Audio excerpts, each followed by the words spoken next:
Hello, everyone. A very good morning to all of you, and welcome to the 11th installment of Demystifying NCRT.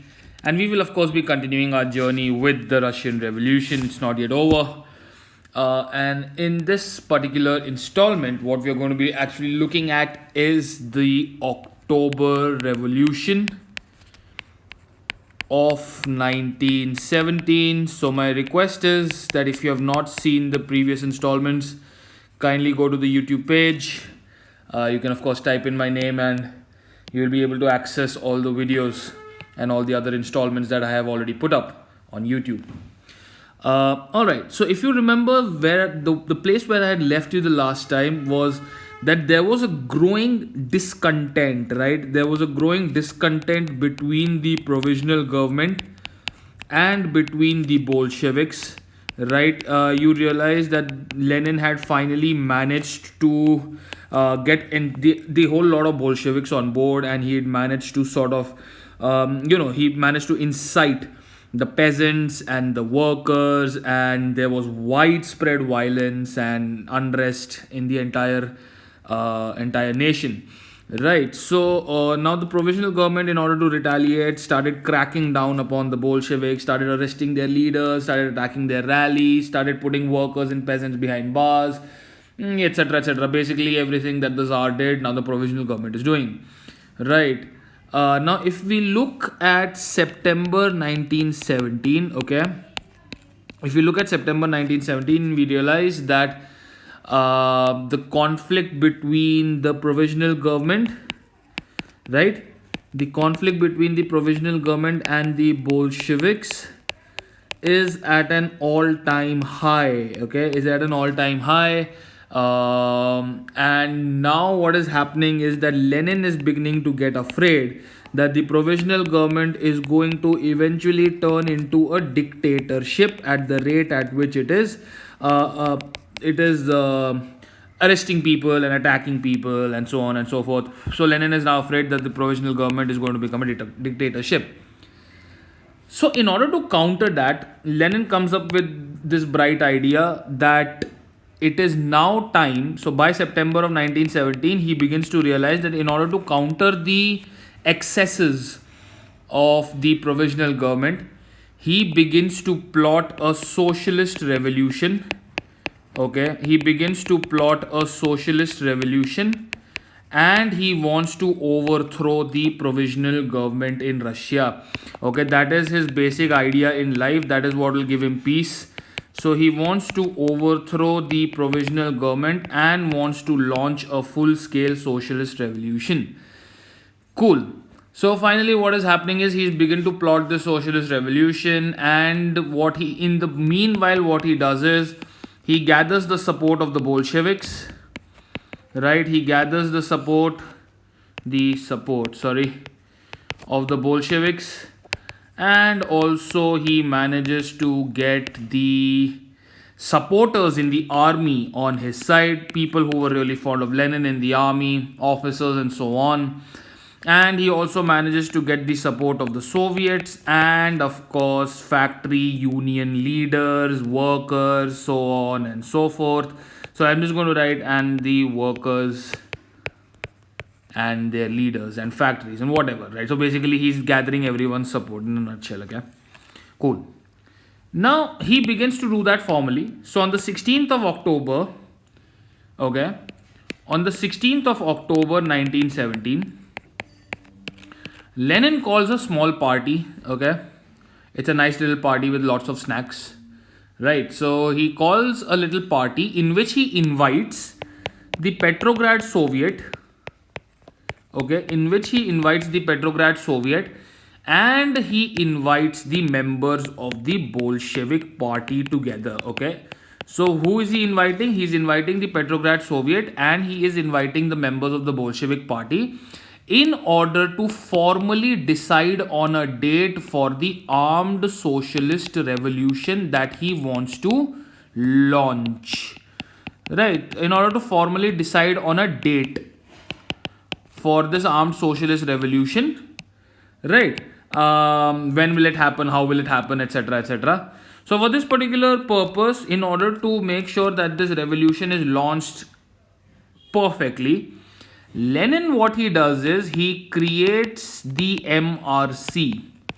Okay, he creates the MRC, which was known as the Military Revolutionary. तो उसके नाम में ही you can realize in the name itself there is this term revolutionary, right? Military Revolutionary Committee. Okay, Military Revolutionary Committee. So he creates this Military Revolutionary Committee, right? And what is also happening is that when he creates this Military Revolutionary Committee, he also makes his good old friend called Leon Trotsky. Okay, he makes his good old friend called Leon Trotsky the head of this so-called MRC. Okay, so what was the basic idea? That the Military Revolutionary Committee is going to plan for the socialist revolution. Okay, they are going to plan for the socialist revolution, and they are going to plan for the seizure of power. Now this is 16th October. Okay, now on the 24th of October, the MRC launches the socialist revolution. Okay, almost a week after, right? Almost a week after, the Revolutionary Committee rather, launches the socialist revolution.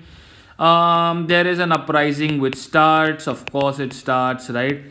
And the Prime Minister of the Provisional Government, okay, the Prime Minister of the Provisional Government, who at that point of time was a gentleman called PM Kerensky, okay, who at that point of time was a gentleman called PM Kerensky, he leaves the city. No, he does not run away. He's not a coward. He leaves the city in order to mobilize troops. Okay. So he basically wants to get the army ready, because the uprising has just started, and to prevent a full-blown invasion, he's trying to mobilize his own troops. Okay. So initially when the uprising started, the provisional government sort of started winning. Okay. Because the military that was loyal to the provisional government, okay, military that was loyal to the provisional government did a couple of things. Okay, the first thing they did was they captured buildings of two Bolshevik newspapers. Okay, Bolshevik revolutionary newspapers. Okay, basically the place where the newspapers were being printed. Okay. They firstly captured that. Then what they did was they captured and took over essentially the telephone and telegraph offices. Now that is very important, because for any revolution to successfully happen, what is going to be needed? Communication is going to be needed, right? Okay. So they captured telephone and telegraph offices, that they did, and they established a sort of military protection around the Winter Palace. Okay, that is the general idea. Okay, they protected the Winter Palace. Now this was the first move that the provisional government played. Now, of course, the MRC is not going to sit and eat bread and butter. That's not what their job is. So the MRC retaliated. Okay, the MRC retaliated. The MRC asked its members and supporters to seize government offices. Okay, to seize government offices and arrest ministers. And if the ministers, if they refused to get arrested, they were shot to death. It was pretty simple.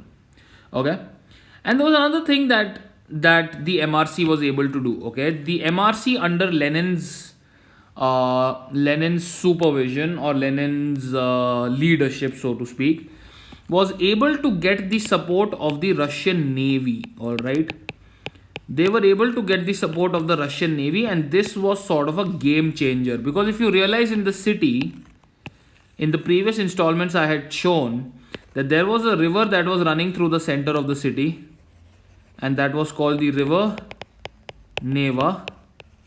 Right, that was called the river Neva, and on the left bank you had the Winter Palace. Right, Winter Palace was here. Then you had all the other important government buildings and so on and so forth. And now what is happening is that the provisional government has sort of set up its military units on the banks of the river. Okay, so these blue colored ones are the units of the provisional government. Okay, and also the units are protecting the Winter Palace. Now what is happening is, under Lenin's command, okay, under Lenin's command, the navy goes down the river Neva, and there is this particular ship known as the Aurora. Okay, this Aurora is a military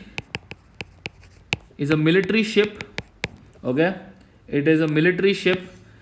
And what this Aurora does is, it coolly walks into the river Neva, it stands in front of the Winter Palace, and it shells the entire Winter Palace with bullets. Okay, so the Aurora, which was a naval vessel or a ship, okay, which was a naval vessel, completely shells the Winter Palace. Completely shells the Winter Palace with bullets. Okay, completely shells the Winter Palace with bullets. And the navy also managed to capture major military points, right? Major military points of the provisional government. Pretty simple, right? And of course, as you can understand, that the MRC is winning this game. Okay, so by night,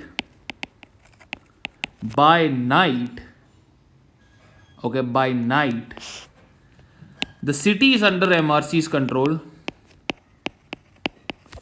Okay, the city is under MRC's control. All the ministers have surrendered, or they are shot to death, either option, right? And now, once the city is under the MRC's control, what Lenin does is, Lenin calls a meeting, okay, of the All Russian Congress of Soviets. Okay, he calls a meeting of the All Russian Congress of Soviets. Basically, all the Soviets that were there in Russia, they sent their representatives to this Congress. Congress is not the Indian National Congress, Rahul Gandhi, Sonia Gandhi. No, this is not that. This is a meeting. Okay, Congress over here means meeting, right?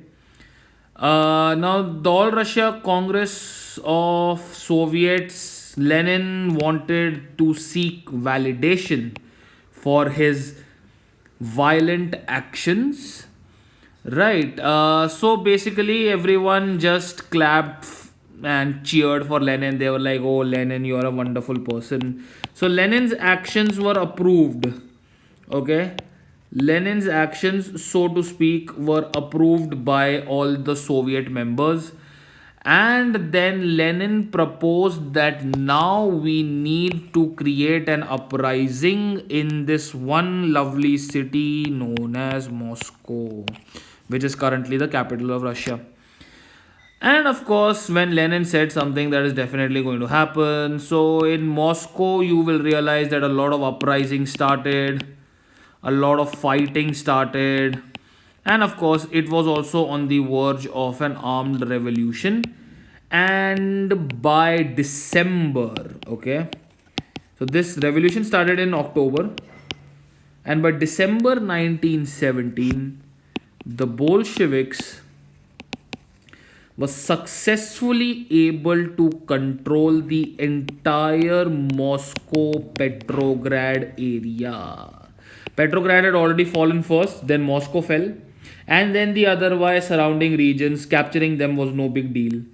So by December 1917, the Bolsheviks had successfully managed to control the entire Moscow-Petrograd area. And now in the next installment, we are going to see that once the Bolsheviks have captured power, what has happened after the October Revolution, right? But until then, please stay safe, take care, and have a good day. Bye bye.